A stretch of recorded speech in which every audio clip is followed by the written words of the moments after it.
صاحبتي قالت لي حطي صابون المواعين على التوم بالشكل ده وانتي بقى تنبهري من النتيجة وهتوفري فلوس كتيرة جدا. بجد ربنا يبارك لها، انا ما توقعتش يطلع منه كل ده. ما تحطي صابون المواعين الصابون السائل على التوم، بجد هتنبهري من النتيجة. يلا كده نصلي على رسول الله في التعليقات، وما تنسيش اللايك الحلو منك. وتعالي بقى اقولك النهاردة على فكرة بجد هتشكريني عليها. هتجيبي كده رص التوم وتبتدي ان انتي تقشريها بالشكل ده. هتشيلي كل القشر اللي موجود، القشر اللي احنا بنرميه ده اوعي ترميه، هنعمل بيه حاجه كويسه جدا وهتنفعنا قوي.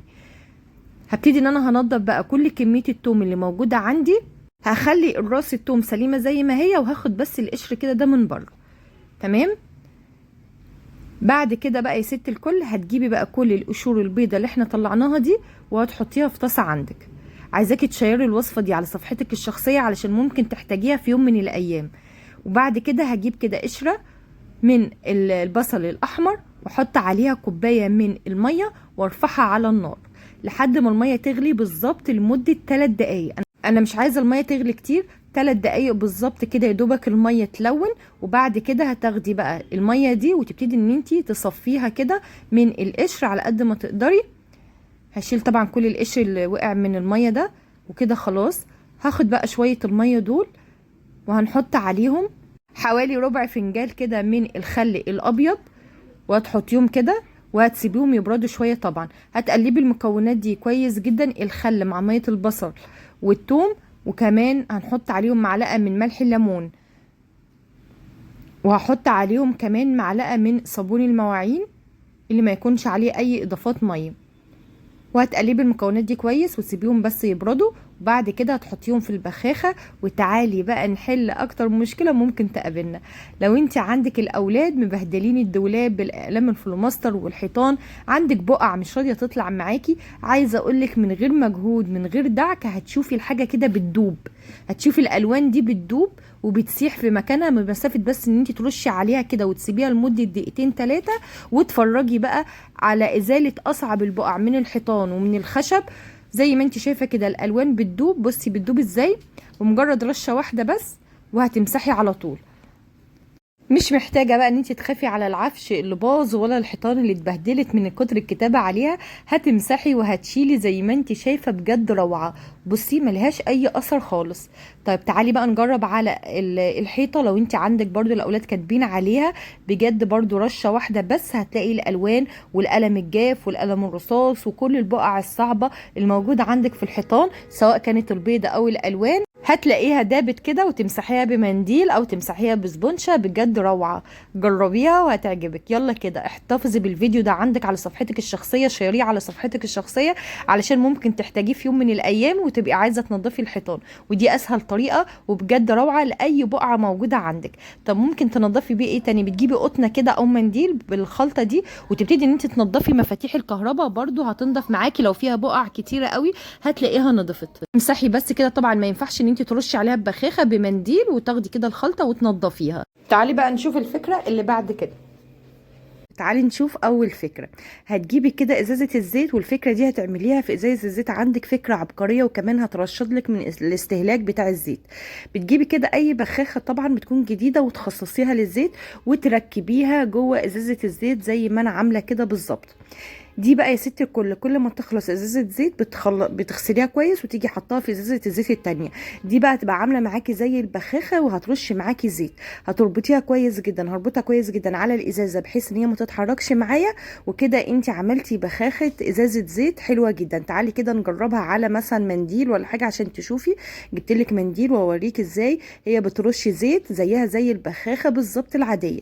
فكره حلوه جدا. تقدري ان انت بقى ترشي على صينيه، ترشي على طاسه بطريقه حلوه قوي. الفكرة رقم 2 جايبالك النهاردة خلطة جبارة. اعمليها دايما في مطبخك او على الحوض عندك، بجد هتحل معاكي مشاكل كتير. بتجيبي كده شوية من الصابون السائل بتاع المواعين بس يكون خام مش مضاف عليه مية، وشوية من البيكنج باودر زي ما انت شايفة كده، وحطي بقى وقلبي. هتلاقي القوام بدأ يتقل معاكي شوية بشوية من غير اضافة مية خالص. بصي كل ما تقلبي اكتر كل ما القوام يتقل ويبقى عامل معاكي زي الفوم كده. وبعد كده هتجيبي نص ليمونة وتبتدي ان انت عصراها عليهم بالشكل ده. انت كده عملتي خلطة جبارة لتنظيف اي حاجة عندك في المطبخ وانت بتغسلي المواعين، الحلل الاستانلس، الحوض، البوتاجاز، ممكن كمان للرخام. حلوة جدا. بتاخدي كده منه معلقة على المواعين وتلمعي بيها بعد ما تنضفيها. عايزة اقولك بترجع لك اللمعان بتاع الاستانلس، او على الاقل بتحافظ على اللمعان بتاعه انه يفضل ثابت معاكي.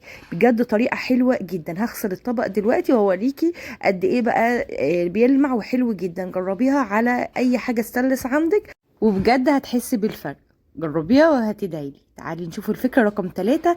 دي بقى للناس اللي بتعاني من الكعب وخشونة الكعب. هتجيبي كده قرنفل، وهتجيبي معلقة من الفازلين الطبي، ومعلقة تكون يعني ما بتستخدميهاش في الاكل، تمام. وهتحطي القرنفل كده. ويا ريت لو انت كمان الافضل كمان من كده ان انت القرنفل ده تخليه زي البودره يعني، بس انا عشان كان وقت الفيديو كنت مستعجله، بس الافضل ان انت تحطي القرنفل ده زي البودره. وبالولاعه كده مسافه ثانيه، والله ثانيه واحده، المعلقه مش هتلحق تسخن قوي. بمجرد بس ان انت تمشي كده النار من تحت ومن فوق هتلاقي الفازلين الطب ده ساح خالص. تسيبيه كده منقوع مع القرنفل لحد ما يرجع يجمد تاني، وبعد كده ترجعي تسيحيه تاني بالولاعه، وتبتدي ان انت تدعكي بيه رجلك. هتخلي كعب رجلك ناعم جدا، بس الافضل ان انت تستخدمي القرنفل بودر. الفكرة رقم 4. هتجيبي كده برده شوية من القرنفل او المسمار ونص بصلة، واعملي الحركة دي وخليها دايما على الرخامة عندك كده طول ما انت شغالة في المطبخ، وبعد ما تنضفي المطبخ كمان بتجيبي كده القرنفل او المسمار وبتحطيه في البصله، او نص بصله، نص بصله صغيره، ما تستخدميش بصله كبيره يعني، نص بصله صغيره جدا، تمام. اصغر بصله عندك واعملي بيها الفكره دي، وحطي بقى كده فيها القرنفل وسيبيها على رخامه المطبخ. عايزه اقولك هتمنع دخول هاموش وناموس جوه المطبخ، وبالذات جنب الزباله. حطيها كده وسيبيها.